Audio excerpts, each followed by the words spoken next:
মসজিদ ভেঙে দেবে, মাদ্রাসা ভেঙে দেবে, কবরস্থানে মাটি দিতে দেবে না। তা এই চিন্তা ভাবনা করে বাড়ি শুয়ে থাকলে হবে কি? হ্যাঁ, কি শুয়ে রয়েছে কেন? মানে মৃত্যুর চিন্তা জর্জরিত হয়ে আমরা নেই, আমাদের বেঁচেই কি আর মরেই কি? এটা বুঝতে পেরেছে জ্ঞানী লোক তো, যে আমরা বেঁচে নি। শোনেন, মুসলমানের হাতিয়ার হলো ঈমান, দোয়া। মুসলমানের হাতিয়ার কি? দোয়া। মুসলমানের শক্তি কি? দোয়া। মুসলমানের ক্ষমতা কি? দোয়া। তাহলে কেউ যদি আমাদের ভয় দেখায়, আমাদের যদি বিশ্বাস থাকে আল্লাহ বলে একজন আছে, তাহলে তার ভয়ে সেই আল্লাহ সর্বশক্তিমান, সে আল্লাহর কাছে দোয়া চাওয়ার দরকার আছে না নাই? তাহলে ভয় দেখালে যদি ঘরের ভিতর ঢুকি, জলসায় না আসি, এ মরে যাবো আর জলসায় কি করবো, এটা কিন্তু ভালো না। যে সমস্ত আত্মীয় স্বজনেরা এসে বাড়িতে আছেন, অনুগ্রহ করে পাক মাহফিলে আসেন। এই ওয়াকাব বিল, ওয়াকাব আমরা যে শুনছি, 3 ভাগ মুসলমান বুঝতে পারেন জিনিসটা কি, ওয়াকাব কি। কেউ ভাবছে যে খাওয়া দেবে নাকি কোনো টাকা পয়সা দেবে, এই দুশ্চিন্তাই হচ্ছে। ওয়াকাব কি যদি বুঝতো, মানুষ মসজিদে ভরে যেত যে আল্লাহ তুমি এই গজব থেকে আমাদের হেফাজত করো। ওয়াকাব মানে কি আপনারা বুঝতে পেরেছেন? আমি একটু হালকা বলি। ওয়াকাব মানে হচ্ছে আপনাদের এই মসজিদের দলিল কার নামে? মাতলির নামে না গ্রামের লোকের নামে? কারোর নামে না। তাহলে তোমরা মসজিদ আমি ভাঙতে যাচ্ছি, তুমি বাধা দেবে কেন? তোমার নামে দলিল, তোমার বাপের জমি, তখন আপনি কি বলবেন? যে আমরা ভাঙতে এসেছি, তুই বাধা দেবি কেন? জমি তোর, কাগজ বার কর। তাহলে দাও, ভেঙে দাও। মসজিদের নামে 2 বিঘা জমি আছে, সেই জমি দখল হবে, ওয়াকফ করা আছে, লিল্লাহ করা আছে, আল্লাহর দেওয়া আছে। তোমরা যাবে কাগজ বার কর না? কাগজ নেই, তাহলে বরাবর করো। তাহলে কবরস্থানে মাটি দিয়ে যাবে, লাশ ভরাও কেন? এখানে মাটি দিবি কেন? না আমাদের কবর, দলিল বার কর। দেখছি না আল্লাহর নাম ওয়াকফ করা। কবরস্থান আল্লাহর নামে, মাদ্রাসা আছে কার নামে? সেও আল্লাহর নামে, নবীর নামে। তা নবীর নামে যদি মাদ্রাসা হয়, তোদের নবী ডেকে আয়। তখন আপনারা কি বলবেন বলেন? হাঁকাহাঁকি করে লাভালাভি করে কোন লাভ আছে কি? হ্যাঁ, ওয়াক করে, ওয়াক করে তুই কি করবি? মসজিদ কি তোর বাপের না তোর ভাইরাবার নামে দলিল? কার মসজিদ? তো আমাদের না, তো ভেঙে দাও। আর এই মসজিদ ভাঙবে, মাদ্রাসা ভাঙবে, কবরস্থানে মাটি দিতে দেবে না। বলেন তো এই 3টে জিনিসকে রসুল সম্মান করতে বলেছে। কটা? 3টে। একটা মসজিদ, একটা মাদ্রাসা, আর একটা কবরস্থান। আর সেই 3টি আমাদের কাছে খারাপ। কবরস্থানগুলো আলগা, তাতে গরু আছে, ছাগল আছে, ভেড়া আছে, মানে বকরি আছে, সব তার ভিতরে আছে। কেন? যে আমার বাপের মাথায় একটু পেশাব করে দিক, আমার মার কবরে একটু গরু পায়খানা করে দিক, আগুন জ্বলা বন্ধ, একটু আগুন জ্বলুক। এই জন্য মুসলমানের ঘরে জন্ম নিয়ে কবরস্থানে ছাগল বেঁধে আসে, কবরস্থানে গরু বেঁধে আসে, আসে না? নয়? হ্যাঁ না বলো? দুনিয়ায় এত মাঠ পড়েছে, জায়গা নেই না? এদের জ্ঞান আলাদা। এই কবরে আমার খালু শুয়ে আছে, এই কবরে আমার খালামা আছে, আমার দাদু সেবার মাটি দিছি, একটু গরু যদি পায়খানা না করলো, বাপের কবরে যদি আগুন না জ্বললো, তাহলে মানুষটা কোথায়? মুসলমান ঘরে জন্ম, যেটা পবিত্র কবরস্থান, পবিত্র জায়গা, রসুল যার সম্মান করতে বলেছে, সেখানটায় ছাগল দেয়। কিছু কিছু চালাক লোক আছে, গলায় দড়ি বেঁধে, চালাক ভাবি গলায় দড়ি বেঁধে খোঁটা মাথা সহ ধুইকে দিল। যাদের একটু দিলে মহাব্বত আছে কবরে, এই ছাগল কার, ছাগল কার, বার করো না দাদা, এই উবড়ে গেছে, খোঁটাটা উঠে গেছে, এই দেখো খোঁটা খোঁটা খোঁটা ঝুলছে। ওই খোঁটা হলো অভিনয়, কিন্তু ও জোর করে ঢুকি দিল। তে কবর রেখে আর কি হবে? লেলি মরবে, পড়ে দেবে, খালে ফেলে দেবে, স্বর্গপুরি ছিঁড়ে খাই দেবে। এরপরে মাদ্রাসা, মাদ্রাসার প্রতি আমাদের রাগ। আর যারা বাড়িতে অত্যাচারে জর্জরিত হয়ে আছে, ছেলে কারোর গাড়ি ইট মারছে, কারোর ডাব চুরি করছে, কারোর আম চুরি করছে, সেই লক্করগুলো মাদ্রাসায় ভর্তি হচ্ছে। আর যাদের ব্রেন ভালো, বুদ্ধি ভালো, তাদের 15,000, 16,000, 18,000 টাকাতে ভর্তি করে মাসে 7,000, 8,000, 10,000 টাকা করে মাসে দিচ্ছে। আর যেটা নেগলা বাড়ি রেখেছিল, খবর নিচ্ছে ডাব চুরি করে মারছে, ও গাছে আম চুরি করেছে মারছে, কাঁচে গাড়ির কাছে ইট মেরেছে, সেখানে 700 টাকা ফাইন। একজন ভ্যান রাস্তার উপর ঠেলে পুকুরি ফেলে দেবে। এই অত্যাচার এলে মাদ্রাসা লিগে যত পাগল নেলো নাল পড়ে সব রকম গাড়ি করে, মানে ওটাও ভালো না, ও জায়গাটাও খারাপ। কোরআন শরীফ আমাদের কাছে সেটাও একটা ঘৃণার কিতাব, নোংরা কিতাব বলে 100-র ভিতরে 80টা মুসলমান কোরআন শরীফ শেখেনি, তার ছেলে মেয়েরও শিখতে দেয়নি, বরং যে শিক্ষা লক্ষ লক্ষ টাকা খরচ, সেই শিক্ষা শেখাচ্ছে। তাহলে ওটাও গেল। আপনি মাদ্রাসায় গিয়ে দেখেন তো, 100 ছেলে ভর্তি আছে, জিজ্ঞেস করে তোর বাপ কি করে রে? আমার বাপ ভ্যান চালায়। তোর বাপ? আমার বাপ ভিক করে। তোর বাপ? আমার বাপ ফেরি করে। তোর বাপ টোটো চালায়। তোর বাপ কলকাতা মোট বয়। তোর বাপ চাষ করে। একটা বলছি না যে আমার বাপ আইপিএস, আমার বাপ লয়ার, আমার বাপ জজ, আমার বাপ উকিল, আমার বাপ ব্যারিস্টার, আমার বাপ প্রফেসর, আমার বাপ প্রধান, আমার বাপ এমএলএ। ওই দেখেন তো, এরা এত কাঁচা কাজ করার লোক না, ওর জ্ঞান আলাদা। ওই নোংরা জিনিস শিখে মরবে। কথা ঠিক বলো না ভুলো? যত পাগল নিয়ে এক জায়গায় বিছনায় পেশাব করতে, বাড়িতে গন্ধ বাড়িতে মনে শুনতে পাচ্ছে না, একটা ছাড়া কম বললে মাদ্রাসায় লিখে হুজুর লও মাসে কত না 500 টাকা। আচ্ছা লও, তুমি 400 টাকা নেবেন, লও। ও বাপ সেই 400 টাকায় ভর্তি করলো, 6 মাস দেয় না, আছে না নাই? তাহলে মসজিদ, মাদ্রাসা, কবরস্থান, আল্লাহর গজব আসছে কেন? আল্লাহর গজব আসছে কেন? ওদিকে কবরস্থান বিরান করেছি আমরা, কবর জিয়ারত করতে যাই না আমরা, কবরে মহব্বত করি না আমরা, কবর ঘিরি না আমরা। আপনাদের এই পাড়ায় যে কটা কবরস্থান আছে, যদি আমি বলি কাল সকালবেলা প্রত্যেকে 10,000 টাকা করে দিতে হবে, নিজের বাড়ি 50,000 টাকা করে দিয়ে 50 লাখ টাকা করে দিয়ে বাড়ি বানিয়েছ, আপনার আসল বাড়ির জন্য 10,000 টাকা করে দিতে হবে, কবরস্থান ঘেরা হবে। আপনি যখন মারা যাবেন, আপনাকে তো ও জায়গায় শোয়ানো হবে। মুসলমান ঘরে জন্ম, বলবে আমি ওতে নেই, ওটা আমি ঘৃণা করি। সেই জন্য 100-র ভিতরে 80টা কবরস্থান ঘেরা নেই, পড়ে রয়েছে। কথা ঠিক না? বলতে এরপরে মসজিদ লক্ষ্য করুন, রাগ করবেন না। আপনাদের এই মসজিদটা ধরি, এই মসজিদটা এলাকার পুরাতন মসজিদ নাকি বলেন? এই মসজিদে গ্রামের মানুষ ভাগ হয়ে যাবে, পাড়ায় পাড়ায় লোক দলবাজি করবে, এ পাড়ার লোক ও পাড়ায় যাবে, এ পাড়ার লোক ও পাড়ায় যাবে। আমি অবাক হয়ে যাচ্ছি, এই মসজিদটা কি একটা জমজমাট ছিল, জলসা, রাস্তা জাম, খালপাড় জাম, এই গলিটা জাম, মাঠ জাম, কিন্তু আজকে লোক নাই।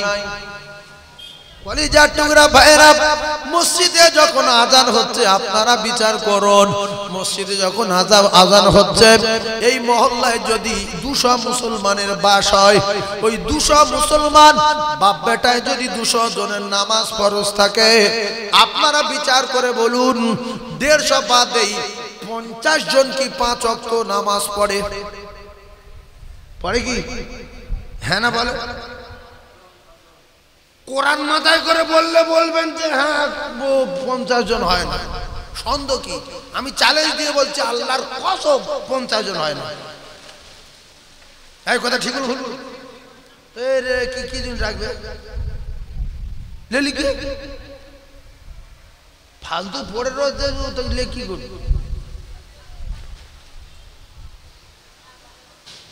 এই জন্য আল্লাহ পাকের তরফ থেকে গজব যখন আসে, আল্লাহ পাকের তরফ থেকে আসে, আল্লাহ পাক জালিম বাদশা নিযুক্ত করবে। আমাদের মতো কিছু ইসলামদারি নামদারি ইসলাম প্রেমিক দিন প্রেমিক মোমেন যারা, এরা মুখে বলে ইসলামকে ভালোবাসি, দিনকে ভালোবাসি, আল্লাহকে ভালোবাসি, অথচ কোনো ভালোবাসার নমুনের ভিতরে নাই। আবু তালিব একটা চিটিংবাজ ছিল, রসুলকে বলতো ভালোবাসি, রসুলকে বলতো ভালোবাসি, বিশ্ব নবীকে বলতো বিরাট ভালোবাসি। নবী যখন বলেন চাচা যা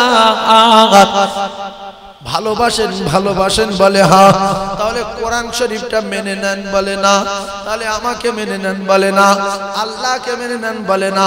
এই যে বেনামাজি ছেলেগুলো দিকে লক্ষ্য করুন, এদেরকে জিজ্ঞাসা করেন মসজিদ ভালোবাসি বলে, মসজিদ মানে বিরাট, চল নামাজ পড়ি বলে না।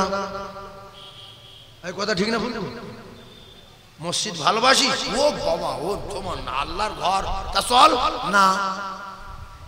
তাহলে এরা 2 নম্বরই করছে কার সাথে? আল্লাহর সাথে না। অন্তরের কথা, নিজের দোষটা নিজে ভাবেন। আজকের কেন আল্লাহ পাকের তরফ থেকে গজবগুলো আসবে, মুসলমানদের উপরে অত্যাচার হবে? কারণ আল্লাহ কোরআনে কারীমের ভিতরে বলেন ওয়ালা তাহিনু ওয়ালা তাহজানু ওয়া আনতুমুল আ'লাউনা ইন কুনতুম মুমিনিন।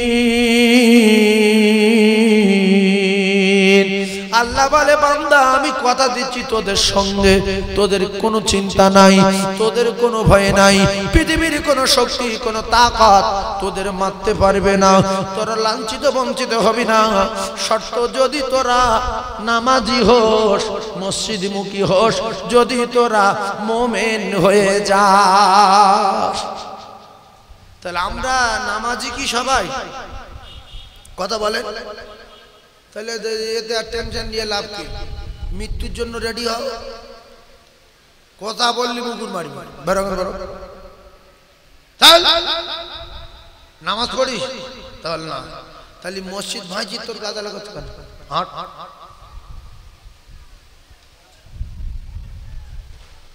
কবর ঘিরেছিস না, তো কবর ঘিরে সুন্দর করে পাঁচিল দিইনি কেন? তোর বাড়ি কি 2 তলা? হ্যাঁ 2 তলা। পাথর দেওয়া আছে? হ্যাঁ। ভাইজান আমার, বাবাদিরা, মুমিনেরা, মুসলমানেরা বোঝার চেষ্টা করুন। আমি আপনাদেরকে জানিয়ে দিয়ে যাই, এরপরে আমার আল্লাহ রাব্বুল আলামিন কোরআনে কারীমে দুর্দ পরিষ্কার করেছেন, বান্দা তোরা যখন বিপদে পড়বি, মুসিবতে পড়বি, তোদের কেউ মারতে আসবে, কেউ ক্ষতি করতে আসবে, তোরা আমার কাছে বলবি, আমার বাড়ি যাবি, আমি আল্লাহর ব্যবস্থা করব। বিশ্বনবী হাবিবুল্লাহ যেদিনে বদরে ময়দানে বিশ্বনবী চিন্তায় যারে যা, আল্লাহ গো ও গো আমার আল্লাহ, আমরা তো কম 313 জন, কাফেররা 1000 জন, আল্লাহ ওদের কাছে অস্ত্র শস্ত্র আছে, আমাদের কাছে কিছু নাই। আল্লাহ আপনার দরবারে দোয়া চাই, সাহায্য করুন, সাহায্য করুন, আমাদের শক্তি দেন, আমাদের ক্ষমতা দেন। ও কলিজার টুকরারা, আল্লাহর কসম রাসূলুল্লাহ দোয়া চাইলেন, আমার আল্লাহ পাক দরবার ইলাহিতে দোয়া কবুল করে মুসলমানদের শক্তি দিলেন। আল্লাহ পাক বদরে ফেরেশতাদের বাহিনী পাঠিয়ে দিয়েছিলেন। ফেরেশতাদের বাহিনী। কোরআন নাজিল হলো ওয়ালাকাদ নাসরাকুমুল্লাহু বিবাদরিন ওয়া আনতুম আযিল্লাহ। আল্লাহ পাক বললেন দোস্ত তোমার টেনশন নাই, তুমি আমার কাছে সাহায্য চেয়েছো, আমি আল্লাহ কথা দিলাম বদরে সাহায্য করব।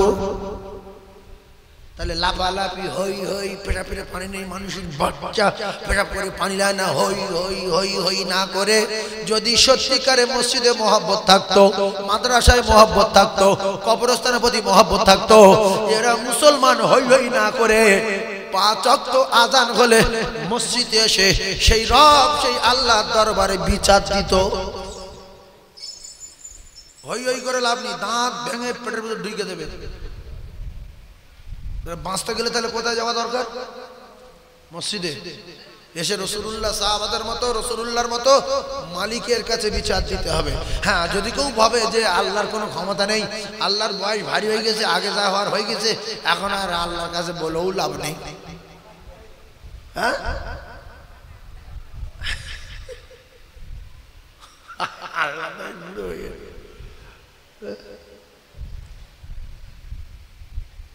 আল্লাহর আগের মতো ক্ষমতা আছে না নাই?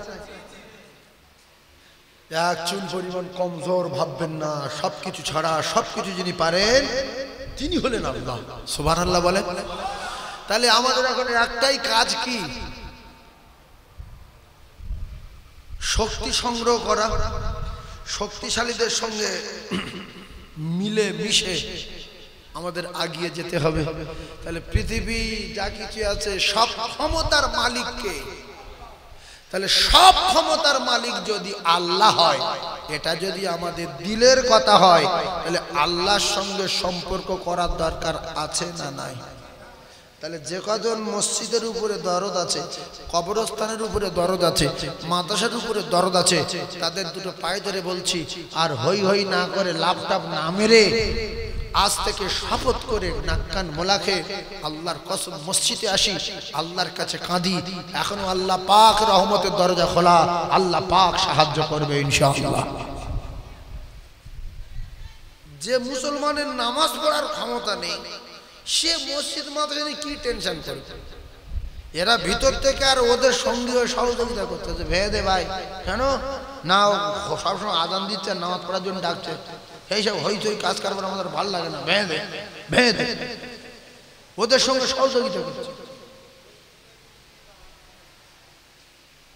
এই যে আজকের আপনি লক্ষ্য করে দেখবেন, এমন একটা ঘটনা ঘটিয়েছে, পৃথিবীর জমিনে যত জাত আছে, হিন্দু, খ্রিস্টান, জৈন, বৌদ্ধ, তেওর, মেতর, মুচি, মুদুপাড়া, বাগদি, সাঁওতাল, শিখ, ইসাই, খ্রিস্টান, যত ধর্মের মানুষ আছে, এরা সবাই ভালো। এদের মন্দির, গির্জা, উমুক তুমুক যা আছে সব ভালো। শুধু মুসলমানদের মসজিদ, মাদ্রাসা, কবরস্থান, এই তিনটে জিনিস খারাপ। সব পৃথিবী সব মানুষ ভালো, শুধু মুসলমান খারাপ। কিন্তু এই মুসলমান কটা যদি মরে যায়, আল্লাহর কসম পৃথিবী থাকবে না, আল্লাহ পৃথিবী লয় করে দেবে। ইমানদার যতদিন পৃথিবী ততদিন, ইমানদার নাই, আল্লাহ বলছে আসমান ভেঙে জমিনে ফেলে দেব। তখন কোথায় যাবে? সেই জন্য মারামারি করা ভালো না, মারামারি করা ভালো না। এমনি কিছু কিছু হিন্দু ভাইরা আছে জ্ঞানী যারা, তারা কিন্তু এই বিল পাশ হওয়ার পরে তারা কিন্তু খুশি না। বিশ্বাস করো যে কেন ফিতনায় যাব? আমরা আজও তাদের দোকানে বাজার করি, আজও তাদের কাছে সবজি কিনি, মাছ কিনি, তাদের কাছে পোল্ট্রি কিনি, তাদের দোকানে গিয়ে মুদিখানা হাট বাজার করি। হিন্দুরা ওরা একটা মাসে বুঝতে পারে যে মুসলমান এক মাস দুপুর বলে একটু কম খায়, তাতে আমাদের বেচাকেনা খুব গন্ডগোল হয়। মিষ্টির দোকানে শুধু মাসি আর মাসি, কথা ঠিক না বলুন? তাহলে আমাদের যদি মেরে দাও, তোমাদের কেউ মারবে না বাবু। আল্লাহ আল্লাহ মোমেনদের জন্য যথেষ্ট। আর মোমেন যদি পৃথিবী থাকবে না, আমার আল্লাহ দুনিয়া রাখবে না। এ দুনিয়া কারোর বাপের না, এ দুনিয়া কারোর বাপের না, এ আসমান কারোর বাপের না। এ পৃথিবী সাত আসমানের মালিক যিনি, তিনি হলেন আমার আল্লাহ। সুবহানাল্লাহ বলেন, আরো জোরে বলেন। তাহলে একটা কাজ আমাদের করতে হবে। মুসলমানের ক্ষমতার নাম ঈমান, মুসলমানের শক্তির নাম দোয়া, মুসলমানের পাওয়ারের নাম দোয়া। ও মুমিনেরা, মুসলমানেরা, বদরের ময়দানে হাজার হাজার কাফেরদের দেখে, তাদের অস্ত্র শস্ত্র দেখে আল্লাহর নবী আল্লাহ পাকের দরবারে হাত তুললে বলেন, আল্লাহ মুসলমানদের যদি শেষ করে দেয়, ঈমান ওয়ালাদের যদি শেষ করে দেয়, তাহলে দিন প্রচার করার মতো আর পৃথিবীর জমিনে কেউ থাকবে না। আল্লাহ আপনি মদদ করুন, আল্লাহ আপনি সাহায্য করুন। এই মুসলমানেরা, আল্লাহর নবী তো আমাদের শিখিয়ে দিয়ে গেছে, তোমরা যখন বিপদে পড়বে সঙ্গে সঙ্গে আল্লাহর দরবারে সাহায্য চাইবে, আল্লাহর কাছে বিচার দেবে, আল্লাহ পাক তোমাদের কথা নেবে। আজ পর্যন্ত বলেছি না, বিল পাস হওয়ার পরে 10 জন নামাজি বেড়েছে, আরো টেনশনে 3-4 জন নামাজ ছেড়ে দিয়েছে। ওই হুড়ি যাই তাহলে খুব ভালো হয়েছে, ভেঙে দেবে যাই তো আল্লাহ বহুদিন পরে একটা সুযোগ কেটেছে, বড্ড আজান দেয়।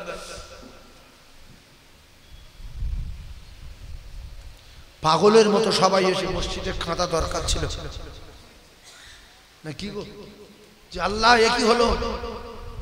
তবে ছোট্ট একটা কথা বলে দেই, আপনারা একটু বোঝার চেষ্টা করুন। চকমরিচা গ্রামের একটা 3তলা বাড়ি আছে, ওই 3তলা বাড়িওয়ালাদের 50-60 বিঘা জমি আছে, 35টা গরু আছে, তাই 2টো রাখাল রেখেছে। কটা? এই বাবু, ও আচ্ছা আচ্ছা আচ্ছা,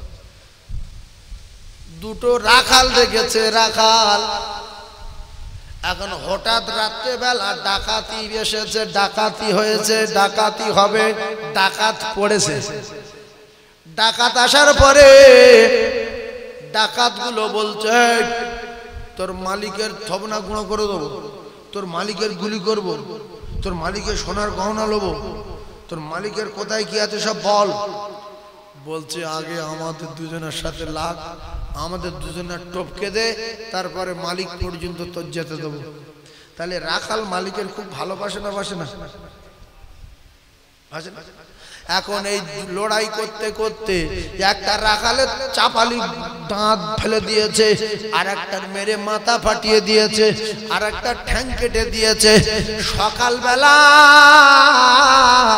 মালিক দেখে কলিজা ঠান্ডা হয়ে গেছে। আহারে, সামান্য আমার গোলাম হয়ে আমার জান বাঁচানোর জন্য, আমার সোনা গহনা বাঁচানোর জন্য এর আজকের জীবন দিতে রাজি, মাথা ফাটিয়ে দিল, ঠ্যাং কেটে দিল, দাঁত ভেঙে দিল। আপনারা বলুন, ওই মালিক এদের উপরে খুশি হয়ে ডাক্তার দেখাবে না? দেখাবে না? জোরে বলে।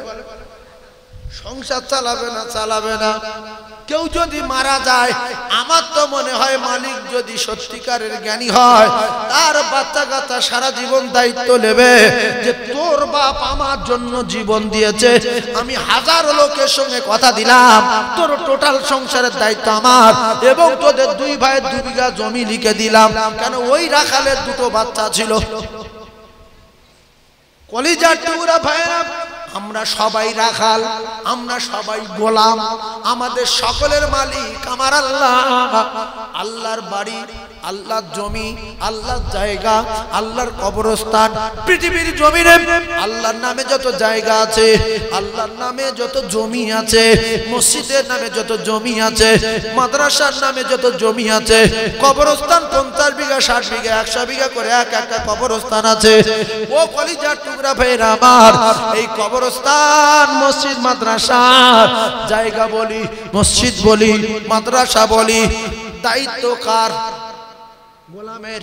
দায়িত্ব কার? গোলামের। আমরা কার গোলাম? আল্লাহর গোলাম, এই গোলামের দায়িত্ব মালিকের ঘর বাঁচানোর জন্য। গোলাম যদি রক্ষা করার জন্য মাথা ফেটে যায়, দাঁত ভেঙে যায়, থবনা গুঁড়ো হয়ে যায়, আল্লাহর কসম একটা ছোট্ট কথা ভাবেন, মালিক আমাদের মদদ করবে, মালিক আমাদের সাহায্য করবে।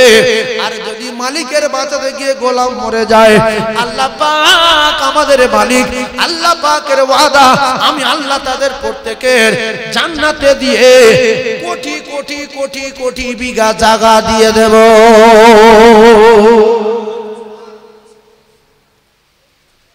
জায়গা আমাদের না হতে পারে, বাপের নামে বোনের নামে, কিন্তু আমরা যারা গোলাম, সেই রবের জায়গা, মালিকের জায়গা। জায়গা কার? আল্লাহর। আমরা আল্লাহর কি? গোলাম। আগে গোলাম মরে, তারপরে মালিক। আর আমরা যে মালিকের ধরে আছি, এ মালিকের মৃত্যু নাই, এ মালিকের ঘুম নাই। লা তাখুযুহু সিনাতু ওয়ালা নাওম। মালিক বলে আমি ঘুমাই না, আমার তন্দ্রা নাই, আমার নিদ্রা নাই, ঘুম ঘুম ভাব নাই। আমি আল্লাহ পাক এক সেকেন্ডের জন্য ঘুমাই না। আমি রাতে যেরকম দেখতে পাই, দিনে সেরকম দেখতে পাই। তিনি হলেন সামিউম বাসীর। তবে মৃত্যু হবে, গ্যারান্টি আছে না নাই আমাদের? তাহলে মৃত্যু হবে যেহেতু গ্যারান্টি, আজ না হয় দুদিন পরে মৃত্যু আমাদেরই হবেই হবে। ও কলিজার টুকরা জ্ঞানী ভাইরা, ও মায়েরা, বোনেরা, বেটিরা, সেই তো মরে যেতে হবে যেহেতু, এখন থেকে আমি আপনাদেরকে জানিয়ে দিয়ে যাই, 5 ওয়াক্ত নামাজ পড়ুন আর আল্লাহর দরবারে দোয়া করুন, আল্লাহ এই গজব থেকে আমাদেরকে বাঁচান, আল্লাহ এই অত্যাচার থেকে মুমিন মুসলমানদেরকে হেফাজত করুন। আল্লাহ গো আমার আল্লাহ, বদরের মতো আল্লাহ আপনি আসমান থেকে ফেরেশতা পাঠানোর ব্যবস্থা করুন। আল্লাহ সামিউম বাসীর। আপনি রাতে কাঁদলে শুনতে পাবে, দিনে কাঁদলে শুনতে পাবে। রাতে বললে আপনার আল্লাহ দেখতে পাবে, দিনের বেলা বললে আল্লাহ দেখতে পাবে। তিনি সামিউম বাসীর। তাই আমি সবার পায়ে ধরে বলছি, আমাদের শক্তি হলো দোয়া, আমাদের শক্তি হলো দোয়া, আমাদের পাওয়ার হলো দোয়া, আমাদের সর্ব শক্তি হলো বিশ্বনবী হাবিবুল্লাহর মতো আল্লাহর দরবারে যদি দোয়া চাইতে পারি, আল্লাহ পাকের রহমতের দরজা খোলা রয়েছে। আল্লাহর কসম, বদর যে ফেরেশতাগুলো আল্লাহ পাঠিয়েছিলেন, সেই ফেরেশতাগুলো আজও সব বেঁচে আছে না নাই? একটা তো বয়স ভারী হয়ে গেছে, বুড়ো হয়ে গেছে, কিন্তু অধিকাংশ সব চাঙ্গা আছে। চাঙ্গা যেহেতু থাকে, এখনো পর্যন্ত হাত তুলে কাঁদি না কেন? কেন মসজিদে আসি না? তাহলে আমাদের প্ল্যানটা কি? আমি প্রথম আপনাদের জিজ্ঞাসা করি, যে কজন ওয়াজ শুনছে, আমাদের প্ল্যানটা কি? মসজিদ ভেঙে দিক কি? তাহলে মসজিদে আসি না কেন? যেখানে আমরা যাই না, যার উপরে মহব্বত নেই, সেটা যদি ভেঙে দেয়, তাহলে তো গায়ে জ্বালা পাচ্ছে।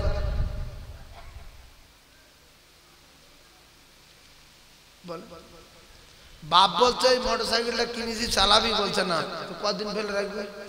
বলে বাপ লাস্টে রাখবো, তো খালে ফেলে দেবে, খালে ফেলে দেবে, পচে যায়, মাসে খা। মোটর সাইকেল মাসে কোনদিন খাইনি, মাসে খাইনি।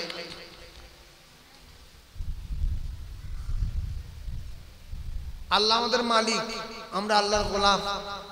আল্লাহ বলছে মসজিদ আছে, মসজিদ যাবি? চল না। তা কতদিন আর ডাকবে? প্রত্যেকদিন বলছে হাইয়া আলাস সালাম। শয়তান বলছে গ্রামের লোক সব পালা, গ্রামের লোক সব পালা। ইমাম আর মুয়াজ্জিন তোরা দুজনে বা চালা।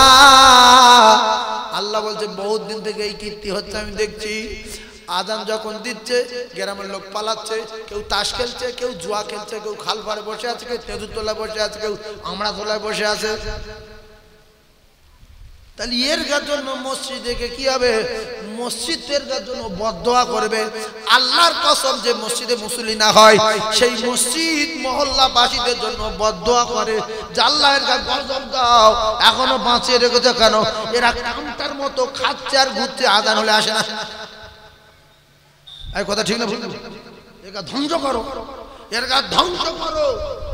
মসজিদের খোরাক ভাত তরকারি না, মসজিদের খোরাক গোশত না, মাছ না, ডিম না, আল্লাহর কসম মসজিদের খোরাক হলো মুসল্লি। মসজিদের খোরাক কি? মুসল্লি। তাহলে আমরা যদি না চাই, আমি এই মিডিয়ায় বলছি, যদি মসজিদ ভেঙে দিক না চাই, আমি নবীর মেম্বারে বসে বলে যাচ্ছি, আল্লাহ আছে, আল্লাহর মদদ হবে। আমরা আল্লাহর কাছে সাহায্য চাই, আল্লাহর কসম আল্লাহ মদদ করবে ইনশাআল্লাহ। আর নামাজি কমে গেছে যেদিন থেকে বিল পাস হয়েছে, মসজিদ ভেঙে দেওয়া বিল, মাদ্রাসা ভেঙে দেওয়া বিল, কবরস্থান উবড়ে দেওয়া বিল, কবরে ফ্ল্যাট তৈরি করা বিল, কবরে খাটাল করা বিল, সেদিন থেকে নামাজি কমে গেছে। একটা সুযোগ একটা পাইছে বহুদিন পরে, এ হবে না, যত বলি হবে না। আচ্ছা, ফিলিস্তিনি যে গজব হচ্ছে, বাচ্চারা বোমের আগুনে পুড়ছে আর উঠছে, পুড়ছে আর উঠছে, পুড়ে পুড়ে ছাই হয়ে যাচ্ছে। ছোট ছোট বাচ্চাদের লাশ হাজার হাজার এইরকম টিভিতে দেখছে, দেখে বুড়ি জ্বালাচ্ছে, বাচ্চাগুলো মেরে দিল, বুড়ি গেছে, আরে পাউরে মেরে দিল, কি মারি, ঘুঁটে পুড়ছে, গোবর হাসছে, ঘুঁটে বলে গোবর হাসবি না, তুই একদিন শুকনো হবি, তোর একদিন চাপড় মারবে, চটি দেবে, শুকিয়ে গেলে একদিন তো ঢুকিয়ে দেবে, ঢুকিয়ে যেদিন দেবে সেদিন হাসি সাত জন্মের মতো মিটে যাবে। আফগানিস্তানে পুড়ছে, গাঁজায় পুড়ছে, ভারতের মুসলমান হাসছে, ওরে ঘুঁটে, ওরে গোবর হাসবি না, তোর একদিন আছে। তাই দুটো পায়ে ধরে বলে যাচ্ছি, এখনো সময় আছে, নামাজ পড়ার সুযোগ পাচ্ছেন, টুপি মাথায় দিয়ে ঘোরার সুযোগ পাচ্ছেন, মসজিদে আজান শুনছেন, এমন একটা সময় আসবে শুধু ধরবে আর মারবে। রেডি হন, আল্লাহর কাছে সাহায্য চান, মসজিদমুখী হয়ে যান। লাইন নেই, আমি যে খাজা বাবার ঘটনা বলবো, দাদা হুজুরের ঘটনা বলবো, চিল্লে সুবহানাল্লাহ বলবেন। সুবহানাল্লাহ বলে কি হবে? নামাজ নেই। যারা নামাজ পড়েন তারা সুবহানাল্লাহ কাজ হবে? হ্যাঁ না বলে, নামাইনি কালাম।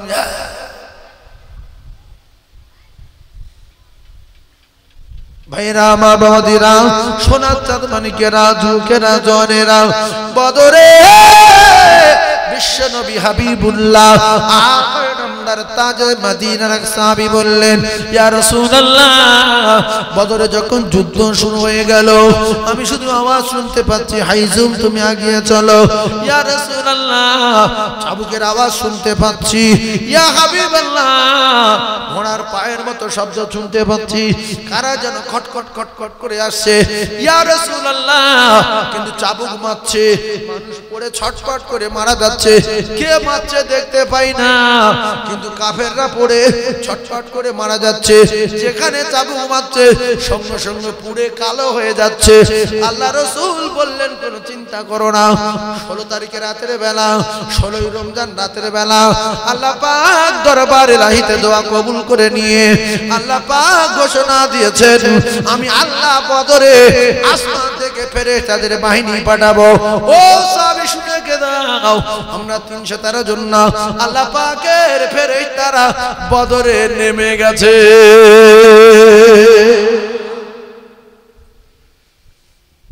আমাদের যদি শক্তি থাকে তাহলে দেখেন কি করবেন।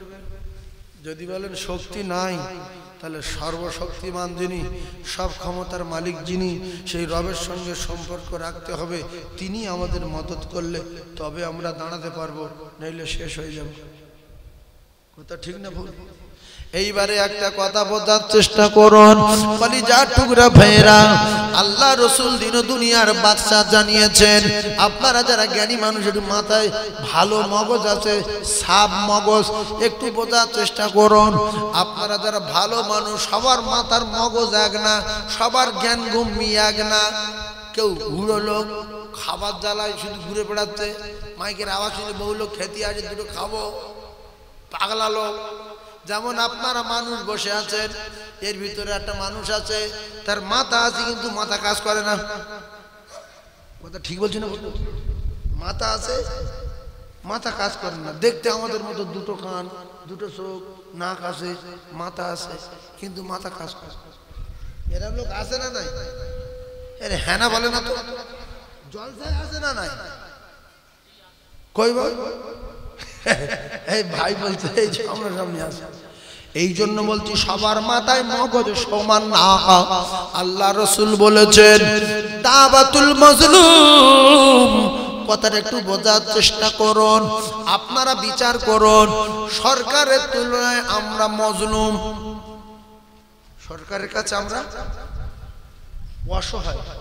আমাদের বোম নাই, বন্দুক নাই, কামান নাই, আমাদের পরমাণু নাই, কিচ্ছু নাই, AK-47 নাই, আমাদের BSF নাই, ফোর্স নাই, কিচ্ছু নাই।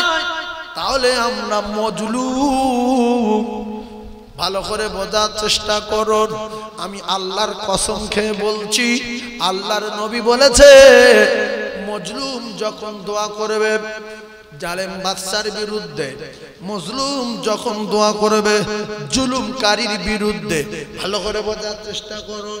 এই গ্রামের একটা মোস্তান, সে আপনাদের কয় বাপ্য সব সময় ধরে ঠেঙায়, তার কাছে আমরা অসহায়, তার লোকজন অনেক, আমরা তার কাছে পারবো না। অত্যাচারী যখন বারবার করে অত্যাচার করবে, আল্লাহ রাসূল বললেন দাওয়াতুল মাজলুম, মজলুম যখন আমি রাসূলুল্লাহ কথা দিলাম, আল্লাহর দরবারে বিচার দেবে, আল্লাহর দরবারে কাঁদবে। আল্লাহর ওলির আগে, পীর সাহেবের আগে, মাওলানার আগে, মৌলবীর আগে বিশ্ব নবী জানান মজলুমের দোয়া দরবার এলাহিতে কবুল হয়ে যাবে। মাঝখানে কোথাও কোনো পর্দায় আটকানো যাবে না।